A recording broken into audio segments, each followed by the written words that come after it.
हाँ यार, मेरी भी गाय चोरी हो गई। जब तुम अपनी गाय को खोज कर गए उसके बाद ही मेरी भी गाय चोरी हो गई। पता ही नहीं चला यार कि कौन ले गया मेरी गाय को। एक ही रात में अपने गांव से 25 गायें चोरी हुई हैं। हाँ यार कन्हैया, न जाने कौन है जिसे हमसे इतनी दुश्मनी है। तभी इंस्पेक्टर आता है और बोलता है, मैंने सबकी रिपोर्ट लिख ली है। ये किसी एक चोर का काम नहीं है, ये पूरा का पूरा गिरोह ही है। आप लोग चिंता मत कीजिए, इसके पीछे जो भी है जल्द से जल्द आपके सामने होगा। उस रात गांव के लोग और पुलिस के सिपाही पूरे गांव में पहरा देना शुरू कर देते हैं। हर नुक्कड़ पे कुछ लोग खड़े हो जाते हैं। गांव के प्रधान कुछ लोगों के साथ पीपल के पेड़ के नीचे बने चबूतरे पर बैठकर चारों ओर नजर रखते हैं। तभी गांव का एक आदमी राजू बोलता है, प्रधान जी, एक तो बात बताइए, ये जवन चोरवा है ये बेवकूफ थोड़ी है कि सबके सामने गाय खोल के ले जाएगा। अब बताइए, पूरे गांव में पुलिस है, भला कौन और चुरा सकता है? क्या फालतू की बात करते हो राजू, चोर तो कहीं से चोरी कर सकता है।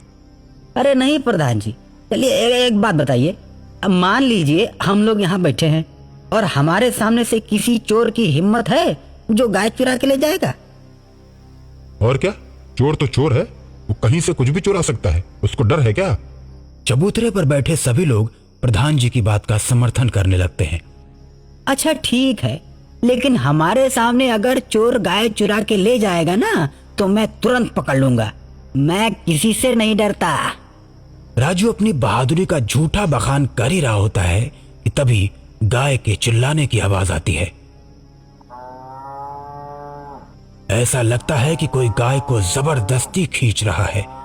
तभी लोग भागते हुए गाय की तरफ जाते हैं तो क्या देखते हैं कि गाय को कोई अदृश्य ताकत खींचते हुए ले जा रही है। ये नजारा देख राजू डर जाता है और भूत भूत चिल्लाता हुआ प्रधान के पास आते ही बेहोश हो जाता है। सभी लोग डर जाते हैं और गाय को जाते हुए देखते हैं। एकाएक गाय हवा में उड़ जाती है और फिर गायब हो जाती है। ये देख सबके होश उड़ जाते हैं।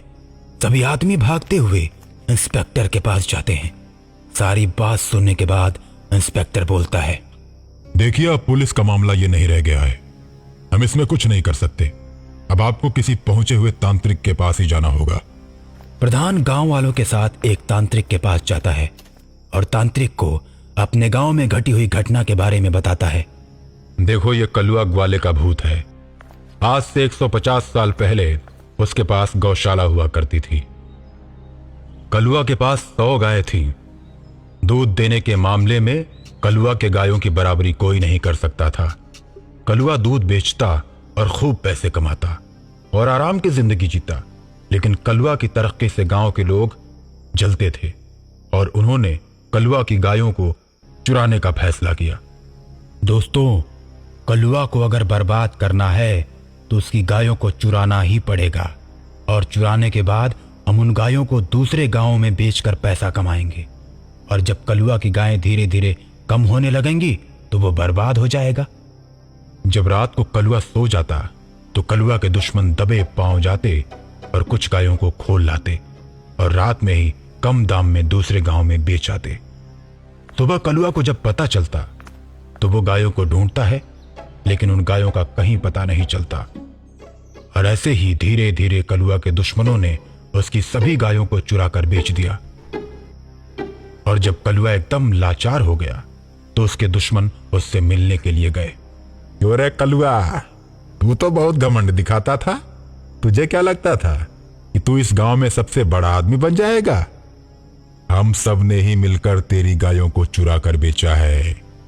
कलुआ ने जब ये बात सुनी तो उसका चेहरा गुस्से से लाल हो गया और पास रखे डंडे से उसने सभी को मारना शुरू कर दिया। लेकिन दुश्मनों की संख्या ज्यादा होने से उन्होंने कलुआ को पकड़ लिया। मां भटक रही है। जब कलुआ मरा तो उसकी उम्र 50 साल थी। कलुआ की आत्मा ने प्रण लिया था कि हर 50 साल बाद इस गांव की सभी गायों को चुरा ले जाएगा और बहुत बड़े घास के मैदान में गायों को छोड़ देगा ताकि वो आजादी से घूमे। तो बाबा जी इसका उपाय कुछ बताइए।